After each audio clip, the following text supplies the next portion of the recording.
You cannot have 12 eyewitnesses to event that never happened. And I have not just 12 eyewitnesses. That is just one piece of evidence. I have 12 pieces. So it's not just the eyewitnesses, there's the metallurgical evidence. That it was tested. They were found to be identical in the ratio of gold, silver, and copper alloys as spares being forged in African Guinea. 18 parts gold, 6 silver, 8 copper. How could you have identities like that? Then there's the linguistic identities, which I just mentioned. Sarakolis, Ninki, Gadzago, Vai, Mende, Kisikono, Pule went through half a dozen African languages to check out the word. And they're using the same bloody word that the Americans are using. How is that possible? If it was a European, you only need one piece of evidence. I'm giving you 7. How could you deny that? And it doesn't stop there. There is the botanical evidence. Take the banana. We use the word banana for the banana, but that's not the African word for the banana. The word for the banana is bakoko in Africa. Banana is an Arab word. The Africans didn't have bananas. The bananas were introduced into Africa by the Arabs very early, and they have a different word for it. Banana. They do not have banana. They have bakoko. I have checked the bakoko word because they found bananas in Peru. Peru didn't have bananas. Pre-Columbian Peru was not supposed to have, they didn't have original bananas. The banana, the reason why we found the banana is because when they buried their dead, they would have ceremonies every year, the year of the day of the death, and they would put fruit in the grave, and among the fruit they put in the grave was the banana. And they do not originally have bananas. That has been checked out. It's only found in these graves. If they were eating the banana, we'd find other kind of evidence. And the word for the banana in Peru is the same as the word for the Africans have. We call it banana, but the Africans call it bakoko. So I started checking out the words in Peru. How did this banana appear? They don't have bananas at that time in South America. And found in Galibi it's bakuku, in Oyapock it's bako, in Oyampi it's these are all South American languages. In Oyampi it's bako me, and Tupi is bako ba because pa and pa are interchangeable plosives. And in Apiacus it's bakowa, in Puri it's baho. So you have bakoko, bakuku, bako, bako me, bako ba, baho. Can't happen unless you have a connection, a very early connection. And then comes the oceanographic evidence, because most people say, here is Africa and here is America. How could the Africans cross? They only have canoes that Tarzan can turn over in the movies. Well, that's another myth again. First of all, there are 2 things here that they did not take into account. I lived on a river. My father was superintendent of road and river transport over an area that was as large as Scotland and Wales. I grew up in the river. And my mother and father were divorced. That was the first divorce in our country, recorded divorce in our country. They later remarried. That was the first recorded remarriage in our country.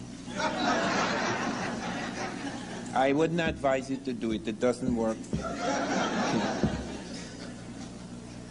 But anyway, they did it in order to save the children, and I am grateful to them, but they suffered. But anyway, to come back, you have this knowledge. I had this knowledge of currents because I used to swim 3.5 miles across the water to the air base. That was a big thing to show how you are. You know, boys are like that. They're always playing the ass, trying to prove they're strong. Several of us drowned. So you could see what I mean by playing the fool. Anyway, I used to swim across the river, so I was extremely strong. And I knew about currents, because most people think the river is just like that. No, the river is alive. In certain parts of the falls in Guyana, the water is running as fast as a motor car. You don't have to have an engine. You have to know how to steer. Or it hits you against the rock and you're blown to pieces. The water moves as fast as a motor car. And in those waters, they do not move as fast as a motor car, the great rivers, but they move with force and take you places. And we have discovered 3 currents of Africa that take you automatically to America. There's one of the Cape Verde, one of the Senegambia coast, one of the southern coast of Africa. Once you are caught in those currents, you have to come to America unless the fish get you first. Whether you have an engine or not, the water is the engine. It's very powerful. And it's exactly where those currents end that we find the African presence. It goes to Mexico. It goes into other parts of America. It goes to Brazil. They've recently found, listen to this, look at the lies involved here.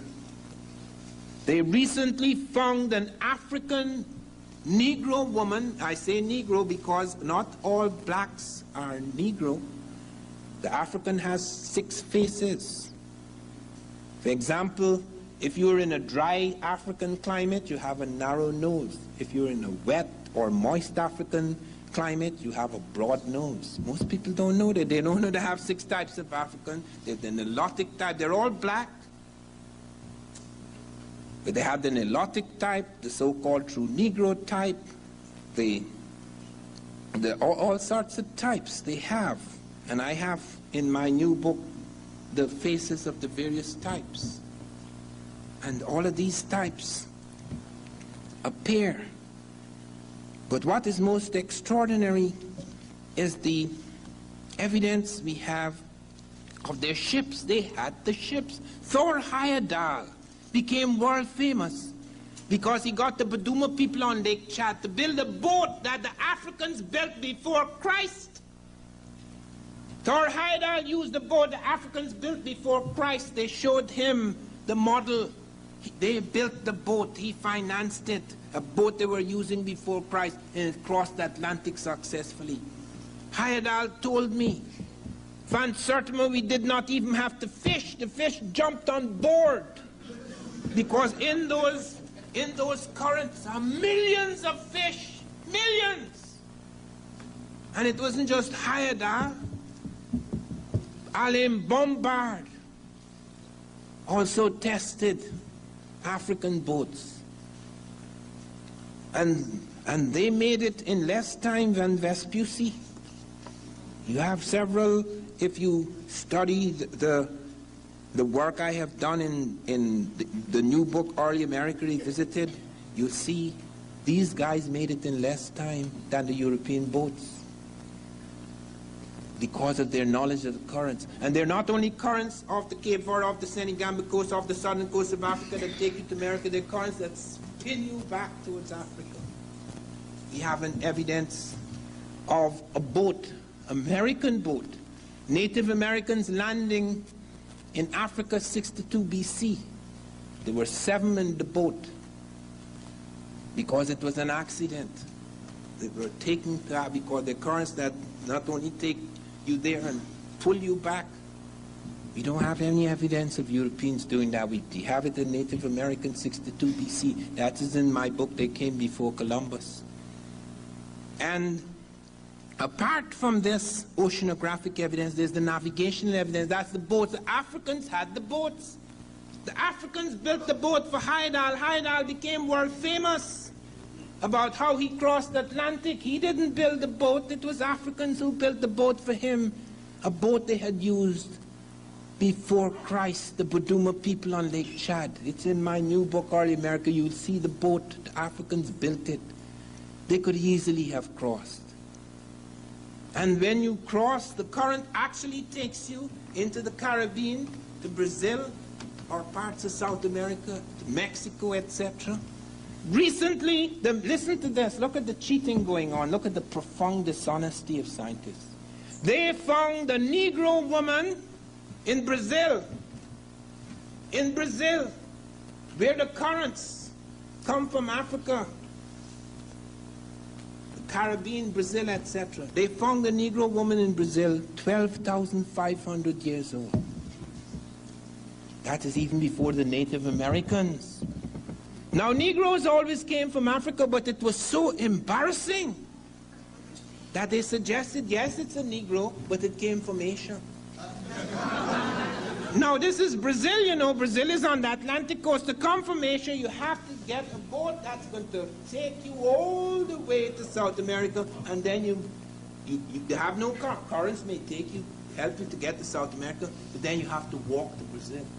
Then you get the tip, you have to walk all the way to Brazil to drop your skull. And the New York Times ran the story like that, you know, thinking, and they even changed the name. When they found this Negroid woman, they call her Louisa, because the first human we found on earth is Lucy, an African. So they call her Louisa. But when it got to the New York Times, they call her Valherbe or Malherbe or something like that. And she comes from Asia.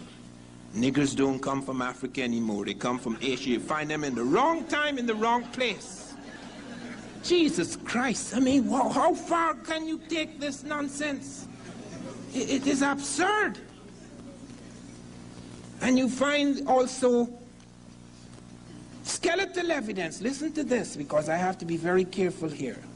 I was in 2 intelligence services in the world, the Guyana Intelligence Service and the British Intelligence Service, and you're not supposed to tell secrets. So I have to say this in a way that shows that I don't know nothing. Okay. They found 2 African skeletons in United States Virgin Islands at Hull Bay, St. Thomas. These skeletons were found in a strata or layer of earth which is datable 1250 AD, 2.5 centuries before Columbus. But they could not date the bones. Something strange had entered the bones of these skeletons. Now, I know why something strange had happened, why something strange had entered, because of something that was done in that area, and I'm not allowed to talk about it. All I could say is not far from Cuba, and Cuba was giving us some trouble, and we had to tell Castro, come on, we're the world power, so don't play the fool with us.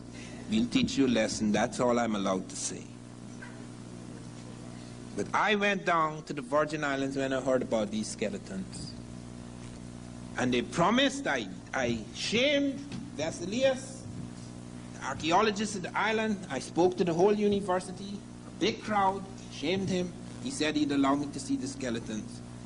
Come there by 12 o'clock the next day. I arrived 10 to 12, raced across the island. Arrived at 10 to 12. The door was locked. Well, I am a very nice person. But when I get angry, I'm not very nice. So I ran at the door, wham! Shook the place. The police came out. What are you doing here, sir? I was invited here. You know the police, don't you see the place is closed? Yes, sir, but it's very strange that it should be closed. I was invited here. I was to come here by the... Move along, sir, or we have to arrest you. Well, I moved along. But fortunately for me, friends on the island who'd heard of my interest, and I'd spoken to the university there, they took me to a rock pool at St. John. That was St. Thomas where they found the skeletons. They took me to a rock pool at St. John's in the Virgin Islands. And they wanted to show me carvings of tropical animals. When I saw these carvings, I said, no, that is not evidence. Those tropical animals are in both places, both Africa and America. But as I was preparing to leave, the light of the sun shone on the rock, just above the rock pool. And I looked down and I saw a strange formation, dots and crescents. And I said, nature cannot do that. Nature cannot do that. It's because it will wash against the rock and it may cause a kind of cleavage in the rock, but it can't make perfect curves and dots and curves. It cannot do that. So I went down there and I cleaned the rock and I photographed it.